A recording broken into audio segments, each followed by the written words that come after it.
পরীকে ভালোবাসে। যাইতে বলছি তুই যা। এই পরিণাম আমার সামনে কখনো উচ্চারণ করবি না। ও খুব অসুস্থ। পরি আমার কাছে মৃত।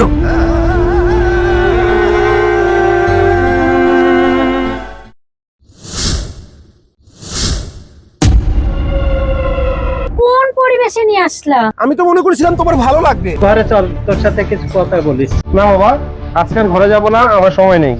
বাবা, তোমার কোনো ক্ষমা নেই।